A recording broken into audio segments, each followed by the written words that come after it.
Good morning students. This is the second part of the branch. बेटा हमने first part में देखा different methods of branch account and why we are making branch account and the format of branch account in case when branch receive goods at cost price. Right, एक बार बिल्कुल बहुत speed में हम इसको लेंगे। हम सबसे पहले ओपनिंग बैलेंसेस लिखते हैं, then goods supplied to branch लिखते हैं, then all cash receiving for expenses. जितना भी कैश कलेक्शन फ्रॉम ब्रांच है सेंड टू हेड ऑफिस। यदि कोई गुड्स डिफेक्टिव है तो send to head office through branch and this is the closing balance. Okay, but now today we will take the second case when branch is receiving goods at invoice price. Invoice means what? Invoice means cost plus profit. This is the technical, or in a easy language we can say when branch receive goods at sale price. ठीक, तो इस case में हमारा branch account कैसे बनेगा? देखिए starting की entry same है। We have to write the opening balance of opening stock, but stock cost price की जगह किस पे दिख रहा है? Invoice price पे, right? Then opening balance of debtors, then petty cash, opening balance, then goods supplied to branch, invoice price, not cost price. ठीक, then cash expenses. ठीक है, यहाँ तक तो हमारा क्या चल रहा है? बिल्कुल वही चल रहा है जो पहले चल रहा था, मतलब जिस तरह का फॉर्मेट है, जिस तरह का अभी तक हम लोग अप्लाई करते हुए आए। ठीक, उसके बाद देखिए हम आते हैं क्रेडिट साइड में। क्रेडिट साइड में कैश सेल और कैश रिसीव फ्रॉम डेटर से जितना भी कैश रिसीव्ड हुआ वो हमने अमाउंट के कॉलम में लिख दिया। Goods supply from branch, branch से सप्लाई हुआ है गुड्स, यदि डिफेक्टिव था तो टू हेड ऑफिस। ये भी इनवॉइस पे, क्योंकि रिसीव ही इनवॉइस पे हुआ है तो सब कुछ इनवॉइस पे चल रहा है। ये भी इनवॉइस पे है, ये रिटर्न फ्रॉम ब्रांच है। और उसके बाद क्या बचेगा आपके क्लोजिंग बैलेंस स्टॉक का, डेटर्स का, कैश का। ठीक है, स्टॉक यहाँ पर भी फिर किस पे दिख रहा है? इनवॉइस पे दिख रहा है। अभी यहाँ तक का जो फॉर्मेट है बेटा वो हमारा कैसा है? पूरा हमारा प्रीवियस वीडियो की तरह कॉस्ट प्राइस जैसा है। लेकिन देखिए अब हमने कुछ चीज़ें अलग से लिखी हैं। फॉर्मेट पे ध्यान दें, ये दो चीज़ें, और क्रेडिट में भी ये दो चीज़ें। देखिए हमारा जो स्टॉक है वो चल रहा हमारा इनवॉइस पे। स्टॉक का ओपनिंग स्टॉक, गुड्स सप्लाई, ये दो स्टॉक के आइटम हैं जो किस पे दिख रहे हैं? इनवॉइस पे। ऐसे ही क्रेडिट में आते हैं तो ये रिटर्न गुड्स भी इनवॉइस पे है और ये क्लोजिंग स्टॉक भी इनवॉइस पे। ये दोनों इनवॉइस में से हमको प्रॉफिट अलग करना पड़ेगा। क्यों? क्योंकि ये कॉस्ट प्लस प्रॉफिट पे है। ये जब तक हम इनको कॉस्ट पे नहीं दिखाएंगे तब तक हमें हमारे ब्रांच का प्रॉफिट नहीं पता चलेगा। समझ में आया? इसलिए इनका प्रॉफिट कैसे एलिमिनेट करें, इनका प्रॉफिट कैसे अलग करें? इसमें से ये कॉस्ट प्लस प्रॉफिट है, इसमें से प्रॉफिट अलग करने के लिए क्या करना पड़ेगा? इसके प्रॉफिट को, अकाउंटिंग सिस्टम क्या है, जो भी चीज़ को आपको सब्सट्रैक्ट करना हो उसको आप ऑपोजिट तरफ लिख दीजिए। तो यदि ये स्टॉक डेबिट में है, ये गुड्स रिसीव डेबिट में है, तो इसको सब्सट्रैक्ट करने के लिए ये दो चीज़ें हमने क्रेडिट में लिख दी। राइट, कौन कौन सी दो चीज़ें लिखी हैं? देखिए ओपनिंग स्टॉक में से प्रॉफिट अलग किया तो ओपनिंग स्टॉक का प्रॉफिट अमाउंट लिख दिया, difference in the value of stock. कई बुक्स में इसको स्टॉक रिजर्व भी कहा जाता है। ठीक है, ये ओपनिंग स्टॉक का प्रॉफिट अलग कर दिया।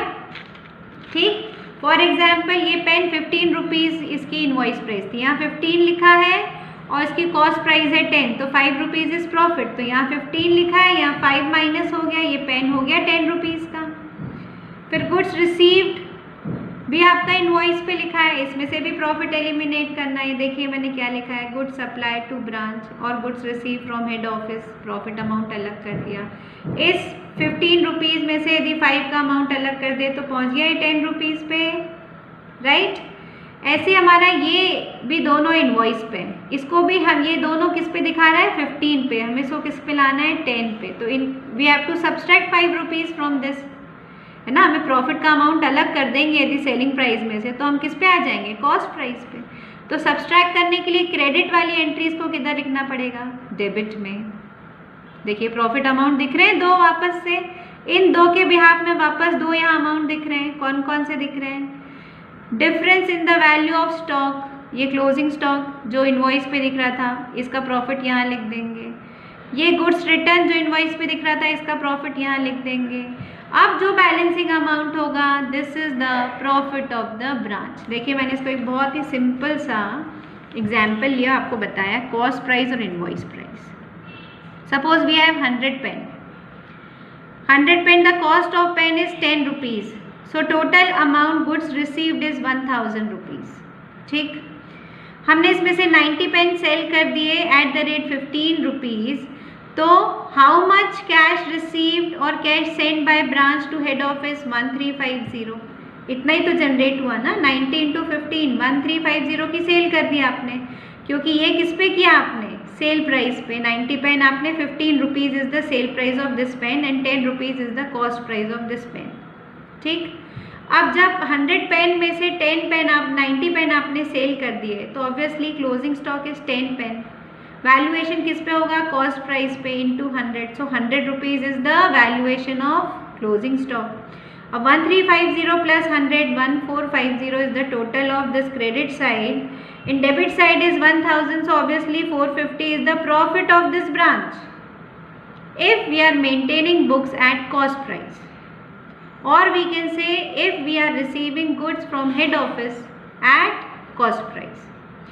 But same question we have taken in case of invoice price. 100 pen, this time we are receiving, ये पेन जो 10 रुपये इसकी कॉस्ट प्राइस थी, इसकी इनवॉइस प्राइस कितनी है, 15 रुपीज़।